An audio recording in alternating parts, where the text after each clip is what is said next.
Congestive cardiac failure और heart failure. Heart failure two types का होता है, राइट हार्ट फेलियर और लेफ़्ट हार्ट फेलियर। इसमें अगर आप सिनेरियोज़ के अंदर broad term congestive cardiac failure भी डायग्नोसिस लिख दोगे तो वो भी गलत नहीं होगा। मींस के इसको स्पेसिफाई करना इतना ज़रूरी नहीं है अगर आपको समझ नहीं आ रही कि ये कौन सा है। ठीक है, इन दोनों हार्ट फेलियर के कुछ स्पेसिफिक क्लिनिकल साइंस होते हैं। जब भी लेफ़्ट हार्ट फेलियर होगा, मींस के ये वाला हार्ट, तो बेसिकली इस हार्ट ने ब्लड को एओर्टा में पंप करना था। ठीक है, जब भी ये हार्ट फेल होगा तो ब्लड एओर्टा की तरफ पंप नहीं होगा। इसका मतलब कि हार्ट की इजेक्शन फ्रैक्शन कम हो जाएगी। तो लेफ़्ट हार्ट फेलियर के अंदर ब्लड आगे नहीं जाएगा बल्कि हार्ट के अंदर रहेगा। इस वजह से ejection fraction left heart failure की 40% से भी कम हो जाती है। ठीक है, फर्स्ट पॉइंट। सेकंड पॉइंट कि जब वो ब्लड हार्ट के अंदर रहेगा, लेफ़्ट वेंट्रिकल में रहेगा, तो वो यहाँ से वापस जाने की कोशिश करेगा लेफ़्ट एट्रियम में। तो यहाँ पे माइट्रल रीगर्जिटेशन होगी। ठीक है, लेफ़्ट एट्रियम से वो वापस लंग्स के अंदर जाएगा। यहाँ पे पल्मोनरी वेन्स होती हैं जिनके ज़रिए ब्लड लंग्स से ऑक्सीजनेट होके लेफ़्ट एट्रियम में आता है। तो जब आगे ब्लड जा नहीं रहा एओर्टा में, तो वो ब्लड एट्रियम से वापस लंग्स के अंदर जाएगा और लंग्स के अंदर कंजेशन होगी और अल्टीमेटली लंग्स एडीमा होगा। क्योंकि इसमें लेफ़्ट हार्ट फेलियर के अंदर लंग्स इन्वॉल्व हो रहे हैं, लंग्स के अंदर कंजेशन हो रही है, इस वजह से इंस्पायरेटरी क्रैकल्स, वीजिंग और डिस्निया होता है। ठीक है, ये जो तीनों फीचर्स हैं ना, और ऑर्थोपनिया, पीएनडी, ये जितने भी फीचर्स हैं वो सारे इस वजह से हो रहे हैं क्योंकि लेफ़्ट हार्ट फेलियर में लंग्स इन्वॉल्व हो रहे हैं और ये सारे फीचर्स लंग्स की इन्वॉल्वमेंट की वजह से हैं।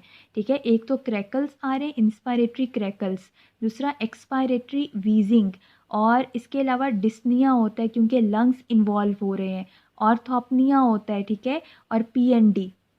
ऑर्थोपनिया कहते हैं कि जब पेशेंट लेटता है तो उसका सांस फूल जाता है, डिस्निया होता है, दैट इज़ कॉल्ड ऑर्थोपनिया। और पीएनडी पारोक्सिस्मल नॉक्टर्नल डिस्निया, मीन्स कि रात के टाइम पेशेंट जब सो जाता है, अगर सांस ना आने की वजह से, डिस्निया की वजह से अगर उसकी आंख खुल जाए, उसको हम कहते हैं पीएनडी। ठीक है, तो ये सारे फीचर्स लंग्स की इन्वॉल्वमेंट की वजह से होते हैं और लेफ़्ट हार्ट फेलियर में होते हैं। इसके अलावा लेफ़्ट हार्ट फेलियर में एक S3 हार्ट साउंड होती है। जबकि अगर राइट हार्ट फेल होगा, तो राइट हार्ट फेल होगा तो एज ए रिज़ल्ट यहाँ से ब्लड लंग्स के अंदर नहीं जाएगा क्योंकि राइट वेंट्रिकल ब्लड लंग्स के अंदर पंप करते हैं। तो जब ब्लड लंग्स के अंदर नहीं जाएगा तो वो वापस ट्राइकस्पिड रीगर्जिटेशन की वजह से राइट एट्रियम में, और राइट एट्रियम से वो सिस्टमिक सर्कुलेशन के अंदर कंजेशन उसकी स्टार्ट हो जाएगी। Means period inferior vena cava से पूरी बॉडी की जो वीनस सिस्टम है उसके अंदर ब्लड की कंजेशन होगी। तो there will be systemic congestion. Right heart failure के अंदर सिस्टमिक कंजेशन होती है और उसकी वजह से पेरिफेरल एडीमा होता है। मीन्स के पीडल एडीमा हो गया, टीबियल एडीमा हो गया। तो ये जितना जो पेरिफेरल एडीमा है वो राइट हार्ट फेलियर के अंदर होता है, लेफ़्ट हार्ट फेलियर में नहीं होता, उसमें पल्मोनरी एडीमा होता है। ठीक है, इसके अलावा वीनस ब्लड पूरी बॉडी के अंदर एंगॉर्ज होगा। अगर लंग्स में होगा, लीवर में होगा, तो उसकी वजह से पेनफुल हेपेटोमेगैली होती है। इस वजह से राइट हार्ट फेलियर में वीनस कंजेशन की वजह से, सिस्टमिक वीनस कंजेशन की वजह से पेनफुल हेपेटोमेगैली होती है। और पीडल एडीमा भी राइट हार्ट फेलियर में होता है। अगर एब्डोमेन में फ्लूइड कलेक्ट हो जाए, दैट इज़ असाइटिस। ठीक है, तो असाइटिस भी राइट हार्ट फेलियर में होता है। और जेवीपी रेज्ड होता है। जेवीपी रेज जब सिस्टमिक सर्कुलेशन में हमारे पास ब्रेन की वीनस सप्लाई भी तो आ जाती है। तो जब जो जुगुलर वेन है उसके अंदर ब्लड एंगॉर्ज हो जाएगा, वीनस ब्लड, तो उसकी वजह से जेवीपी रेज्ड होती है। तो ये सारे फीचर्स सिस्टमिक सर्कुलेशन में वीनस कंजेशन की वजह से होते हैं राइट हार्ट फेलियर में। ठीक है, इसके अलावा इसके अंदर इजेक्शन फ्रैक्शन बिल्कुल नॉर्मल होती है। इजेक्शन फ्रैक्शन बेसिकली वो फ्रैक्शन है जो लेफ़्ट हार्ट फेलियर से जो ब्लड का वॉल्यूम एओर्टा में जाता है उसको हम इजेक्शन फ्रैक्शन कहते हैं। इस केस में राइट हार्ट का प्रॉब्लम है, इसलिए इजेक्शन फ्रैक्शन बिल्कुल कंजर्व्ड होती है, प्रिजर्व होती है। ठीक है, तो ये जो फीचर्स हैं मैं एक दफ़ा समराइज़ कर देती हूँ कि राइट हार्ट फेलियर में सिस्टमिक कंजेशन के फीचर्स होते हैं जिनमें पीडल एडीमा, हेपेटोमेगैली और असाइटिस, जेवीपी रेज्ड। जब भी ये फीचर्स होंगे वो राइट हार्ट फेलियर होगा। जब भी लेफ़्ट हार्ट फेलियर होगा उसमें पल्मोनरी कंजेशन या पल्मोनरी एडीमा के फीचर्स होते हैं जिसमें inspiratory crackles, wheezing, S3 heart sound, dyspnoea, orthopnoea और पीएनडी। और अगर इजेक्शन फ्रैक्शन कम हो सिनेरियो में तो वो भी लेफ़्ट हार्ट फेलियर होता है। ये सिनेरियो आप देखो कि एक हाइपरटेंसिव पेशेंट है that present with progressive dyspnoea on exertion, there is S3 heart sound and few basal crepitation. तो ये सारे फीचर्स ये लेफ़्ट हार्ट फेलियर के हैं। उसके अंदर एक्सर्शन पे डिस्निया भी होता है, S3 हार्ट साउंड भी है और इंस्पायरेटरी क्रैकल्स, इसको हम क्रेपिटेशंस भी कहते हैं, और ये बेस के ऊपर होती है। खास तौर पे जो पल्मोनरी एडिमा में फ्लूइड होता है ना, तो वो फ्लूइड लंग्स के बेस के ऊपर कलेक्ट होता है, इस वजह से क्रैकल्स ज़्यादातर बेस के ऊपर होती हैं। तो इंस्पायरेटरी क्रैकल्स या क्रेपिटेशंस एक ही चीज़ है, ये लेफ़्ट हार्ट फेलियर के अंदर होते हैं। इसका डायग्नोसिस क्या होगा? Left heart failure. और लेफ़्ट हार्ट फेलियर के मैंने आपको पहले बताया कि जितने सिम्टम्स होते हैं वो पल्मोनरी एडिमा की वजह से होते हैं। Then next scenario is 65-year-old diabetic patient present with shortness of breath. Mean एक तो उसमें डिस्निया हो रहा है फीमेल में, ऑर्थोपनिया हो रहा है। डिस्निया और ऑर्थोपनिया ये लेफ़्ट हार्ट फेलियर में होता है।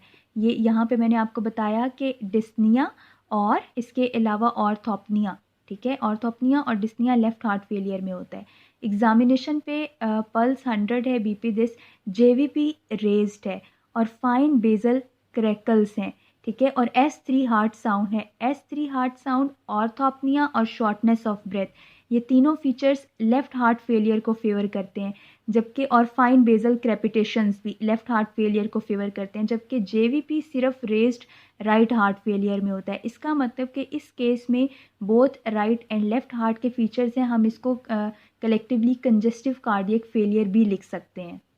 जिस तरह मैंने आपको पहले बताया कि ये inspiratory crackles, S3 heart sound, dyspnoea, orthopnoea, ये सारे फीचर्स लेफ़्ट के हैं, और राइट के जेवीपी रेज्ड होता है, या कोई भी पीडल एडीमा या पेरिफेरल एडीमा और हेपेटोमेगैली, ये सारे राइट हार्ट फेलियर के फीचर्स हैं। और किसी में केस में अगर दोनों फीचर्स होंगे उसको हम कलेक्टिवली कंजेस्टिव कार्डियक फेलियर लिख सकते हैं। Next scenario is 50-year-old man present with shortness of breath, profuse sweating, tachycardia, JVP is not raised and bilateral crepitation। एक तो पेशेंट में डिस्निया है, सेकेंडली उसका JVP रेज्ड नहीं है, इसका मतलब कि राइट हार्ट फेलियर नहीं है।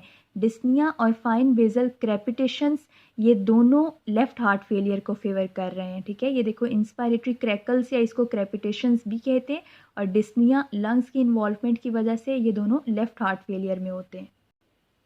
एक और सिनेरियो देख लेते हैं। 50-year-old person present with severe dyspnoea, fine crepitations and wheezing crepitation, dyspnoea, ये लेफ़्ट हार्ट फेलियर में होते हैं, ठीक है। Percussion note is dull, heart is normal except gallop without any murmur and ejection fraction is 30। Left heart failure में ejection fraction 40 से कम होता है, इसका मतलब कि ये लेफ़्ट हार्ट फेलियर है। ये आप देखो इसके अंदर क्रैकल्स भी हैं, वीजिंग भी है, डिस्निया भी है, और इजेक्शन फ्रैक्शन भी लेफ़्ट हार्ट फेलियर में 40 से कम होता है, इसका मतलब कि डायग्नोसिस लेफ़्ट हार्ट फेलियर होगा। ये वाला सिनेरियो तो आपको खुद समझ आ जाना चाहिए कि एक हाइपरटेंसिव मेल है, उसमें डिस्निया हो रहा है, इसका मतलब कि लंग्स को इन्वॉल्व हैं, और साथ में उसमें बायलैटरल क्रेपिटेशन, स्वेटिंग है, ठीक है। तो ये सारी, और ब्रेथलेसनेस, सेंट्रल चेस्ट पेन, ये सारे फीचर्स लेफ़्ट हार्ट फेलियर को फेवर कर रहे हैं, तो कलेक्टिवली इसको कंजेस्टिव कार्डिक फेलियर भी लिख सकते हैं। अच्छा, यहाँ पे एक बात मैं आपको बता दूं कि डिस्निया और क्रेपिटेशंस ये COPD के केस में भी होती हैं, इसको उसके साथ बिल्कुल कंफ्यूज नहीं करना। इसके अंदर देखो हाइपरटेंसिव मेल है, कोई हार्ट की कोई हिस्ट्री है, हार्ट डिसऑर्डर की, जबकि COPD में स्मोकिंग की हिस्ट्री होती है, बहुत सारी प्रोडक्टिव कॉफ की हिस्ट्री होती है। यहाँ पे ऐसा कोई सीन नहीं है। प्रोडक्टिव कॉफ बहुत इंपॉर्टेंट एक फीचर है जो कि COPD में होता है, उसके अंदर भी डिस्निया और बायलैटरल क्रेपिटेशंस हैं। अगर कोई कॉफ का जिक्र नहीं है, कोई भी इस तरह का COPD का दूसरा कोई फीचर नहीं है, इसका मतलब कि वो हार्ट फेलियर होगा। हार्ट फेलियर को हम इन्वेस्टिगेट किस तरह से करते हैं, क्योंकि ऑलमोस्ट सारे सिनेरियो में इन्वेस्टिगेशन और ट्रीटमेंट पूछा हुआ है, तो इन्वेस्टिगेशन हम लोग 4 इन्वेस्टिगेशन करवाते हैं। ब्लड की इन्वेस्टिगेशन, एक्सरे, ECG और इको। ब्लड पे हम लोग एक तो CBC करवाते हैं, CBC की रिपोर्ट, दूसरा कार्डियक एंजाइम्स, और BNP। ये BNP कंजेस्टिव कार्डिक फेलियर के लिए बहुत स्पेसिफिक एक एंजाइम है, वेंट्रिकल से रिलीज होता है, ठीक है, ब्रेन नेट्रियोटिक पेप्टाइड। दूसरा होता है चेस्ट एक्सरे, एक्सरे पे हार्ट एनलार्ज्ड मिलता है, कार्डियोमेगैली मिलती है, और पल्मोनरी एडिमा भी लेफ्ट हार्ट फेलियर में मिल सकता है एक्सरे पे। ईसीजी करते हैं उसमें लेफ़्ट वेंट्रिकुलर हाइपरट्रॉफी होगी, और इको इसका डायग्नोस्टिक टेस्ट है। इको 2 टाइप्स की हो सकती है, ट्रांस थोरेसिक या ट्रांस एसोफेजियल, ठीक है, दोनों ही करवा सकते हैं इसके लिए इको, और ये इसके लिए बेस्ट डायग्नोस्टिक टेस्ट है, और बीएनपी भी इसके लिए बहुत ज़्यादा स्पेसिफिक है। ड्रग्स इसके अंदर डिफरेंट ड्रग्स देते हैं, ACE inhibitors, ARBs, beta blockers, spironolactone, potassium sparing diuretics हैं, और दूसरी डायरेटिक्स भी दे सकते हैं, लोक डायरेटिक्स। इसके अलावा वेजोडायलेटर, हाइड्रोलाजीन, नाइट्रेट्स और डिफिब्रिलेटर्स देते हैं। और अगर पेशेंट किसी भी ट्रीटमेंट को रिस्पॉन्ड ना करे तो कार्डियक ट्रांसप्लांटेशन भी करनी पड़ सकती है।